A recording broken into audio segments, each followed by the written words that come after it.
வணக்கம். இந்த நாளில் சின்ன சின்ன வெளிச்சங்களில் இன்னொரு புதிய சிந்தனையை தெரிந்து கொள்வோம். அண்மையில் ஒரு மிகப்பெரிய பேராசிரியரோடு பேசி கொண்டிருக்கிற பொழுது அவர் என்கிட்ட சொன்னது, இன்னைக்கு உலகத்தினுடைய மிகப்பெரிய பிரச்சனை எது அப்படின்னார். நான் சொன்ன மக்கள் தொகையானா இல்லை, வறுமையா இல்லை, இப்போ நாடுகளுக்கிடையே இருக்கக்கூடிய போரா இல்லை, எது சார்னா அவர் சிம்பிளாக ஒரு விஷயத்த சிரிச்சுக்கிட்டே சொன்னார். மனுஷன் கையில் கொடுத்துருக்கிற செல்லை எப்படி அவங்ககிட்ட இருந்து வாங்குறதுங்கிறது தான் உலகத்துடைய பிரச்சனை. என்ன சார் இது ஒரு பிரச்சனை? எஸ், அந்த செல் அவன் கையில் போன பிறகு அவனுக்கு மனித மதிப்பு தெரியாமல் போய்விட்டது, சமூக மதிப்பு தெரியாமல் போய்விட்டது, தன்னுடைய மதிப்பே தெரியாமல் போய்விட்டது. இப்போ மீண்டும் அவன் இந்த உலகத்தையும் தன்னையும் ஆற்றல் மிக்கவனாக இருக்க வேண்டும் சொன்னால் அவன் கையில் கொடுத்துருக்கிற செல்லை வாங்கணும். அது எப்படி வாங்குறதுன்னு விஞ்ஞானத்துக்கே தெரில. விஞ்ஞானத்துக்கு கொடுக்கதான்னு தெரியும். ஏன் அப்படி சொல்றீங்கன்னா, இந்த செல்போன் வந்த பிறகு மனிதர்களோடு பேசுவது குறைந்து விட்டது, சக மனிதர்களோடு பேசுவது குறைந்து விட்டது. எல்லாரும் அவர்கள் உலகத்தில் எங்கேயும் ட்ரெயினில் போனால் பஸ்ஸில் போனால் எவ்ரிபடி சீயிங் செல் அப்படின்னா அதான் பிரச்சனைன்னு சொல்கிறாங்கல்ல.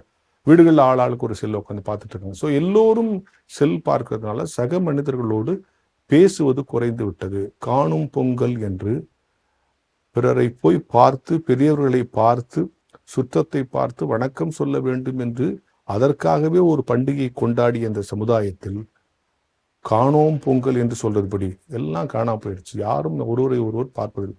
எல்லோர் கையிலும் ஒரு உலகம் இருக்கிறது, ஒவ்வொருவரும் ஒரு தனி உலகத்தில் வாழ்ந்து கொண்டிருக்கிறார்கள். இதுதான் இன்றைக்கு தலையாய பிரச்சனை என்று சொல்லுகிறார்கள். இதை நாம் உணர்கிறோம். இதை தவிர்க்கவும் முடியவில்லை, தகர்க்கவும் முடியவில்லை என்பதுதான் இன்றைக்கு மானுடத்துக்கு முன்னால் இருக்கக்கூடிய மிகப்பெரிய சவால். சமயம் சார்ந்த அறிவினர்களை கொஞ்ச நேரம் பைபிள் படி, கொஞ்ச நேரம் டிவியில் அந்த ஜீசஸ் பாட்டு பாடி, சும்மா இதையே பார்க்காது அப்படிலாம் நம்ம பேரண்ட்ஸ் சொல்லுவோம். நான் பள்ளிக்கூடத்தில் சொல்கிறேன், கொஞ்ச நேரம் நல்ல புக்ஸை படிங்கடா, செல்லையே பார்க்காதீங்க, கண்ணு கெட்டுண்டா, புக்ஸ் படிங்கடா அப்படின்னு.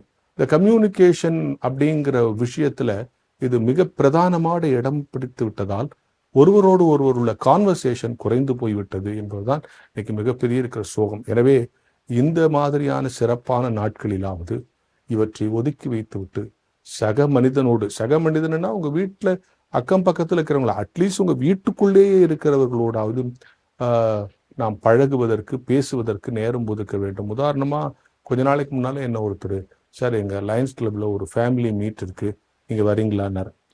நான் சொன்னேன், எல்லா ஃபேமிலியும் அங்கே வந்து மீட் பண்ணுவாங்களான்னா அவர் சிச்சுவேஷன் சொன்னார், ஒரே ஃபேமிலியில் இருக்கிறவங்களாம் அங்கே தான் சார் மீட் பண்ணுவாங்கன்னு. அந்த அளவுக்கு குடும்பத்துக்குள்ளே அந்நியம் வந்து விட்டது. இது மிகப்பெரிய ஆபத்து. வறுமையை காட்டிலும், மக்கள் தொகையை காட்டிலும், போரை காட்டிலும் மனிதன் தனித்தனி தீவாக மாறுவது மிகப்பெரிய ஆபத்து. இதை களைவதற்கு ஏதேனும் செய்தாக வேண்டும் என்கிற சிந்தனையோடு இந்த நாளை தொடங்குவோம்.